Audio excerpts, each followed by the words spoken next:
Le projet d'accompagnement des personnes de troisième âge est une initiative de l'ONG Action Sociale qui est partie simplement du fait que les personnes de troisième âge aujourd'hui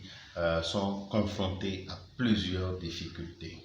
Et pour apporter des solutions adéquates, nous avons réfléchi et initié le projet d'accompagnement des personnes de troisième âge. Mais pour atteindre les objectifs, il faut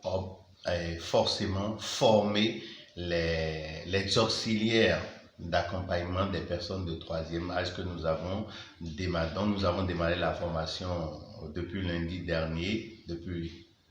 dernier. Et pour contenir, nous parlons également de l'accompagnement psychosocial, les différentes pathologies auxquelles les personnes de troisième âge sont confrontées, quelle est la méthodologie, quelle est la solution et le rôle que ceux-là ont à jouer dans la vie des personnes de troisième âge n'est rien d'autre que de leur démontrer qu'ils ne sont pas des personnes laissées pour compte. En fait, nous sommes en train de former actuellement des auxiliaires qui vont servir de porte d'entrée entre l'ONG Action Sociale et les parents de la personne de troisième âge. Et donc, quand une famille s'approche de nous pour dire accompagner mon grand-père ou mon père ou ma mère,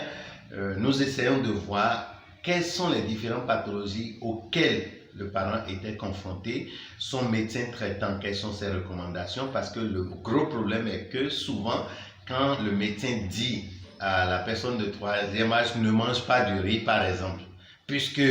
personne n'est là pour le conseiller, c'est peut-être une fois tous les 3 mois qu'il doit voir son médecin, il a déjà mangé plusieurs fois. Donc l'auxiliaire sera un intermédiaire pour permettre à celui-là de respecter scrupuleusement les recommandations de son médecin, de ne pas le laisser seul dans son coin pour être en train d'avoir des soucis, l'aider à activer les organes défaillants pour lui permettre de retrouver son équilibre, de bien marcher. Il peut faire un tour avec lui en ville, il peut l'amener à la plage selon le besoin d'une personne de troisième âge. D'abord, première des choses, c'est qu'on doit discuter d'abord avec la famille, recueillir,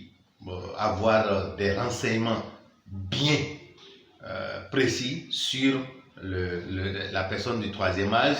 puis après voir en quoi on est utile, puisqu'il y a 3 types. Il y a des gens qui veulent seulement qu'on vienne lui rendre visite une fois par semaine ou une fois tous les jours pour voir est-ce qu'il a pris ses médicaments, est-ce qu'il s'est lavé, est-ce que la bonne qui est là s'occupe bien de lui, est-ce que l'alimentation, la sauce qu'on lui prépare répond aux normes pour lui permettre de mieux vivre. Donc voilà, 2, des personnes peuvent dire je veux qu'il passe la moitié de la journée avec mon père, l'aider même à faire des jeux, à faire des trucs ludiques, le rend heureux et tout.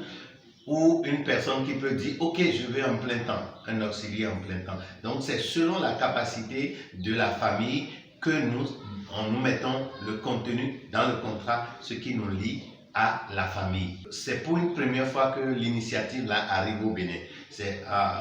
en quelque sorte la prise en charge des OEV que nous avions lancée en son temps en 2003 qui a abouti à l'élaboration des documents de normes et procédures au Bénin. Donc aujourd'hui, toute personne qui doit faire la prise en charge des OEV doit rester dans ce cadre. C'est exactement ce que nous voulons faire avec ceci. Nous allons faire l'expérimentation et voir vraiment les difficultés auxquelles les personnes de troisième âge sont confrontées et aider aussi le gouvernement à se documenter d'un certain nombre d'éléments pour permettre de prendre en compte. Parce que pour moi, une personne de troisième âge est pour le développement social ce qu'est une bibliothèque pour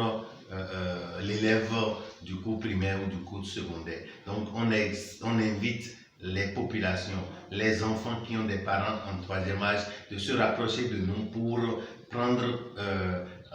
signer un accord de partenariat avec nous pour suivre son père ou suivre sa mère ou sa grand-mère.